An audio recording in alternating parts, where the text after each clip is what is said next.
I love supporting local talent, and after watching your perfect 10 in your heat the other day, I think you have got good chance of taking the trophy home.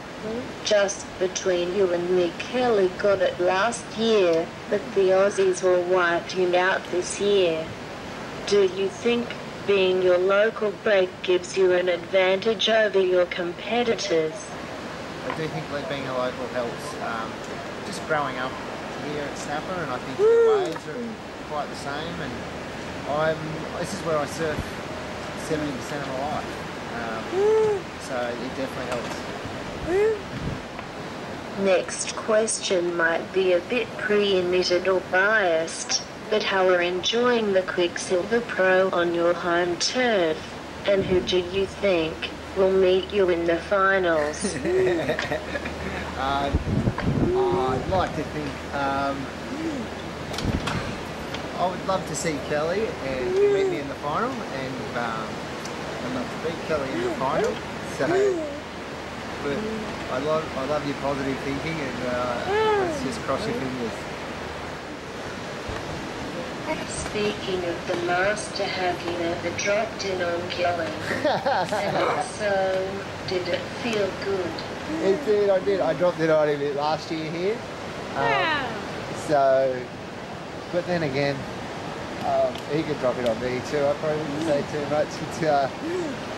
Surfing's one of those things you got to respect your elders. So you always respect the guys that are a bit older than you and have I guess, surfed for longer than you.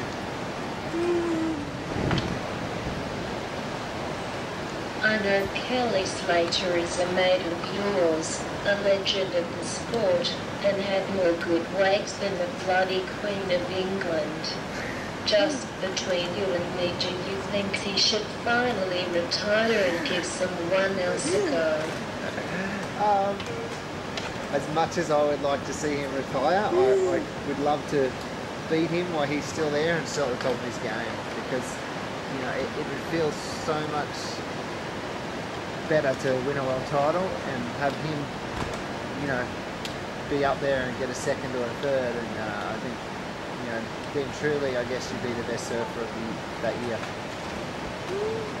I'd like to ask you about your other loves in life. What do you like to do away from surfing?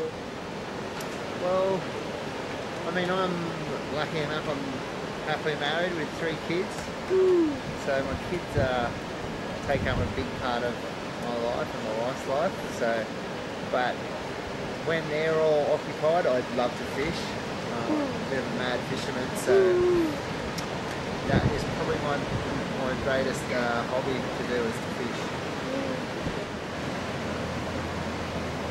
You have been noted as a fan of the Titans. Last year I gate crashed the official team's photo, and think I may have been a bad omen for them as they finished last. Do you think the boys have got a chance this year, and where do you predict they will finish on the ladder? Well, I am a mad Titans fan too. I think they will hopefully finish top 4 in the 8. We'll see, it's a long year. The first game of football was last night of the season, so we'll see how after the first few rounds how they fare up. But you would not be a bad omen.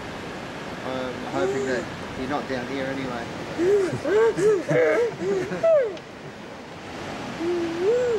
I think they will go okay this year. I missed out on the team's photo and they have Indris, what a big boy, and kinda hot as well. I would like to have a bit of a chat about what life is like on the tour. Out of the water you guys seem to get along nicely, and after reading a few stories in your book Parkour and Friends, you have many stories with fellow surfers. Over the years, who would you rate the funniest guy on tour, most serious guy, and the most competitive? Cool. Okay. There are, over the years, I mean, you travel all year round with a bunch of guys, so you get pretty close to them. The funniest guy I've ever seen on tour is not there anymore, which was a local guy now, Dean Morrison, and he was by far the funniest I've ever seen. You know, travelling with him was like he needed his own reality TV show. It was so funny. And then the most competitive person, I guess. Well, me and Mick were so competitive together, so me and Mick were probably... Mick's not the most competitive person, but I think just me and him together are pretty competitive. But the most serious would be Kai Otten. He definitely takes everything very serious. Any other insider secrets or stories you can share on Oxy, Slater or anyone else? There's, I mean, you know, we're all the same. People never really find out about normal people. I mean, you have guys that lose passports and get stuck places, or guys that, you know, there's lots of those little things. I mean, when you're travelling on the road and there's 40 people travelling the world for a year, someone always runs into a bit of a speed bump or a bit of trouble here, or something happens. So there's always some funny stories that you laugh about months later, but not at the time. So I don't know, I can't think of one now, but ask me in December when there's a few that have happened. In November 2010, you were given the tragic news of your fellow surfer and friend Andy Irons' death.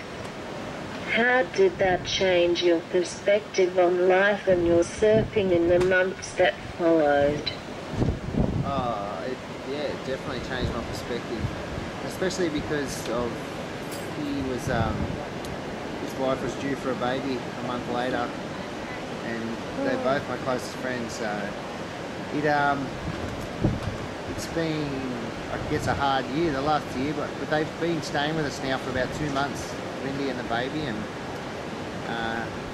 he's my godson, and I think, you know, I'll always never forget his dad, and he'll always be my best friend. But he's just not with us today, and I'll do everything I can to make sure his son has an awesome life, and his wife's, you know, looked after. What was your best memory of him? My best memory of him?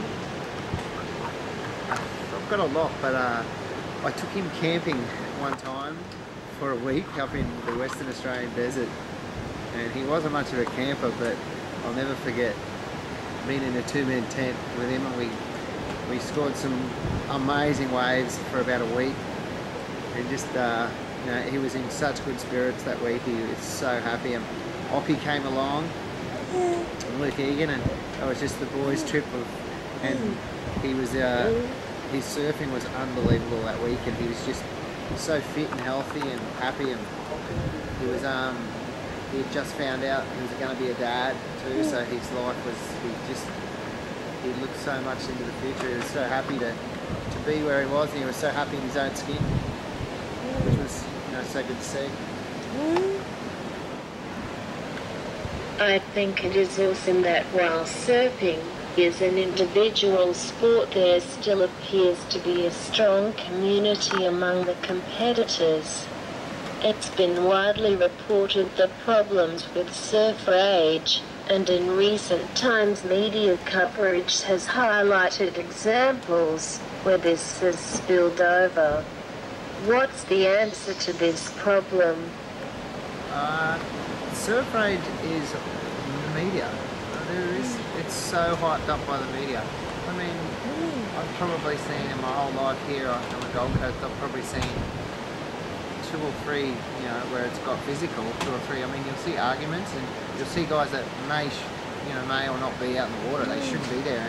You know, guys will let their Malibu go through the crowd, and they don't think they're doing anything wrong, and someone will get quite aggro and say, you know, you've taken out a girl and she's on her way to hospital, and the guy doesn't think he's done nothing wrong. But the guys, you know, I think there's an unwritten law in surfing that, you know, it's safety of others, and someone's not, you know, not abiding to that, then they should be told. And sometimes it gets, you know, physical, and it shouldn't happen, but it does. There's probably more fights at in a Friday night in Surfers Paradise than there is on the Gold Coast beaches all year, so I don't think it's a problem. So a bit of common respect all round would go a long way, I guess. In the global economic crisis, some surf companies have been affected financially. How has this affected the competition circuit, and do you see this as getting better or worse in the upcoming year? Yeah, you're right. There has been a bit of a hard times for the surf industry at the moment. We've just lost Jeffreys Bay as a top-rated event, so that's I guess the first real major impact that the tour has suffered. Cross our fingers, there's no more, and it's only up from here for the surf industry. Young kids look up to you guys, especially on the Gold Coast. What advice would you offer young kids in high schools that may wish to pursue professional sport as a career? My advice is that I think we're lucky that where we live, we're blessed with if kids are good at anything, they're given an opportunity to go on and pursue their dreams, and I think it's so good, whether it's surfing or tennis or whatever it is, I think it's a good thing that the Gold Coast has a wide range of, a base of whatever they want to do. There's guys that go on and are rowing and whatever it is. I think we've got so many different sorts of champions, and I think that's what makes the future good for the sport on the Gold Coast. Well, Joel, thank you for spending time having a chat with me today. I appreciate your time, and wish you luck in the rest of the competition. If I see Kelly walking around, I'll run over his toe accidentally for you to give you a bit of an edge in the final, but I don't think you will need it. Home turf and that Aussie spirit will get you over the line.